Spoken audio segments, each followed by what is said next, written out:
بسم اللہ الرحمن الرحیم۔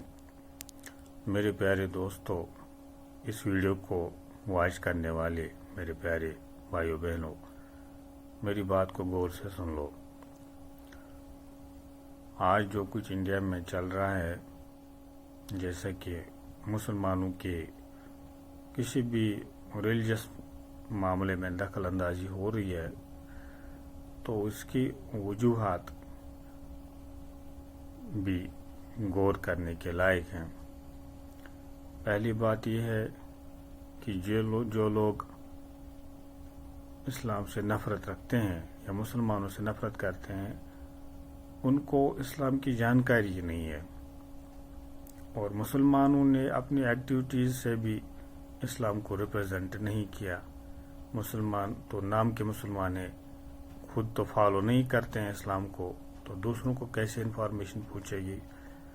تو جتنے بھی لوگ اینٹی اسلامک ہو گئے ہیں انڈیا میں یا کہیں اور، خاص طور سے انڈیا میں دکھائی دے رہا ہے، تو اس کی وجہ یہ ہے کہ ہم ان لوگوں کو جو ہماری طرح ہیں،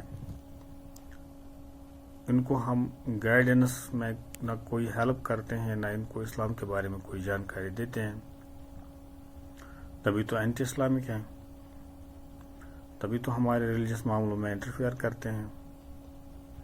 نہیں تو اگر ان کو کوئی بھی آرگنائزیشن بھڑکاتی کہ انڈیا کو ہندو نیشن بنانا ہے، مسلمانوں کو نکالنا ہے،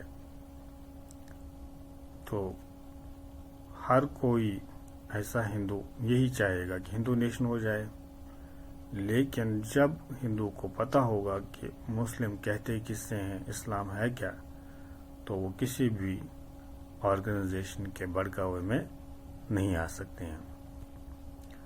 اس چھوٹے سے ویڈیو کلپ میں میں آپ کو بتانا چاہتا ہوں کہ ہم سبھی انسان ایک پریوار ہیں، ایک کمیونٹی ہیں، سبھی انسان ایک کمیونٹی ہیں، اور ہمارا مالک ایک ہے جو یہ ساری کائنات چلاتا ہے، جس نے ہمیں بنایا ہے، اور جو یہ ساری کائنات کو جس نے بنایا ہے اور جو چلاتا ہے، کھلاتا ہے، پلاتا ہے، جس نے اس زمین کو بنایا ہے اور اس کو گھما کر دن و رات بناتا ہے، سورج کو ہماری سروس میں لگا رکھا ہے، ہر چیز کو ہماری سروس میں رکھا ہے، وہ ایک مالک، اسی کو اللہ کہتے ہیں عربی میں۔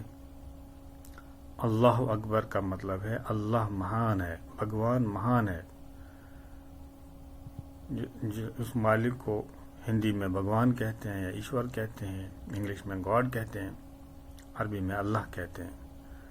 تو سب سے پہلی بات ہے کہ اسلام کوئی مسلمانوں کا دھرم نہیں ہے، مسلمانوں کا ریلیجن نہیں ہے۔ اسلام تو سبمیشن کو کہتے ہیں کہ ہر کوئی اس مالک کو سجدہ کرے، اس کا حکم مانے، اس کی طرف رجوع کرے، اس کی طرف جھکے اور اس کا حکم مانے، اسی کے حکم کے مطابق زندگی بسر کریں، اسی کا نام اسلام ہے۔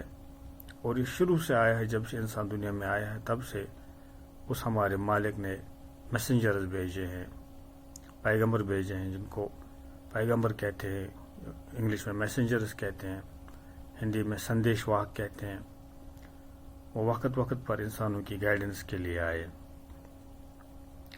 اور ان پر ہمارے مالک نے پھر گائیڈنس اتاری، بکس اتاری، جس میں مشہور بکس ہیں توراہ ہیں، زبور ہے، انجیل ہے، اور فائنلی قرآن ہے۔ تو محمد صلی اللہ علیہ وسلم لاسٹ میسنجر ہے اس فائنل دور کے لیے، جس کو کلیوگ کہتے ہیں۔ تو جس مالک نے ہم کو بنایا ہے، اسی مالک کی عبادت کے لیے ہم اس دنیا میں آئے ہیں، اس دنیا میں لائے گئے ہیں، اور اس دنیا کا بھی، اس زندگی کا بھی انت ہے۔ ایک تو یہ ہے کہ انسان مر جاتے ہیں تو زندگی کا انت ہو جاتا ہے، اور اس کا رول پلے ہو جاتا ہے، ان ایکٹیویٹیز کا حساب دینا ہے۔ اور دوسرا یہ کہ قیامت آنے والی ہے کہ زمین کو ایک دن اللہ تعالیٰ ختم کر دے گا، اس کے بعد جتنے بھی لوگ اس زمین پر آئے ہیں وہ دوبارہ زندہ کیے جائیں گے، چاہے وہ دفن کیے گئے تھے، چاہے وہ جلائے گئے تھے، یا چاہے وہ کسی بلاسٹ میں، ایکسیڈنٹ میں ختم ہو گئے تھے۔ ختم تو نہیں ہو جاتا ہے انسان، باڈی ختم ہو جاتی ہے، انسان کی روح جو ہے، سول، آتما، وہ تو پرزرو ہے، وہ تو سیو رہتا ہے، وہ ختم نہیں ہو جاتا ہے. تو باڈی تو ڈسپوز ہو جاتی ہے، باڈی کو اللہ تعالیٰ دوبارہ بنائے گا اور اس میں پھر سے آتما جو روح ہے باڈی کے ساتھ میچ کرے گا، اور اس وقت پھر انسانوں کو اس زندگی کا حساب دینا ہے. اسی لیے اس کو قیامت کہتے ہیں، روز جزا، ڈے آف ججمنٹ.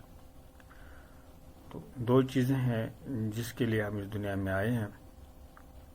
ایک تو ہمارا ایمان ہونا چاہیے اور دوسرا اچھے اعمال. ایمان کہتے ہیں ایک اللہ کو ماننا، ایک خدا کو ماننا، ایک گاڈ کو ماننا، بس ایک ایشور کو ماننا، ایک ہی بھگوان کو ماننا جس کی کوئی مورت نہیں ہے، زمین پر کوئی صورت نہیں ہے، کوئی اسٹرکچر نہیں ہے، نہ آئیڈل ہے، نہ اسٹیچو ہے، نہ گریو ہے، نہ امیج ہے. کوئی بھی اسٹرکچر ہم زمین پر ایسا نہیں بنا سکتے ہیں، اس مالک کی امیج نہیں بنا سکتے ہیں، اور اس کو پھر ہم آئیڈل ورشپ نہیں کر سکتے ہیں. اور نہ کوئی انسان ایسا ہے جس میں خدا آ گیا ہے، جس میں گاڈ آ گیا ہے. یہ بھی ایک ہیومن پریکٹس ہے، ہیومن کنسیپٹ ہے، یہ بالکل سچائی سے دور ہے.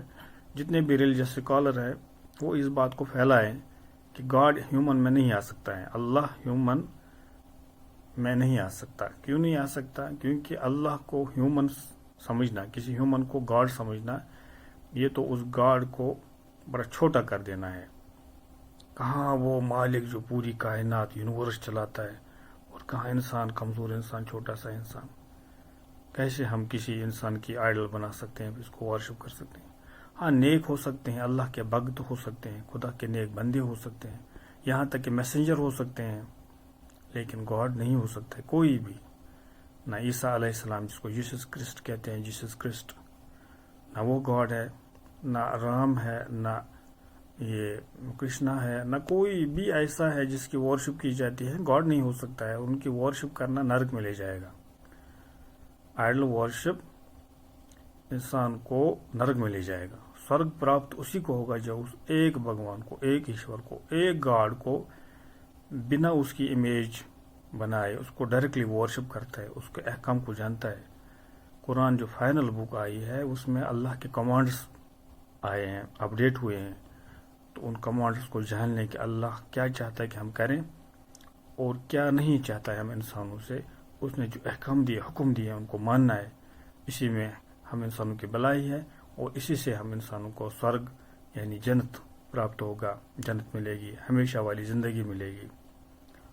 اور اسی سے ہمیں دنیا میں بھی سکون اور خوشی ملے گا، اور آخرت میں بھی خوشی اور سکون اور خوبصورت زندگی ملے گی ہمیشہ کے لیے. تو انشاءاللہ آگے ویڈیوز میں باقی باتیں ہوں گی. اللہ حافظ.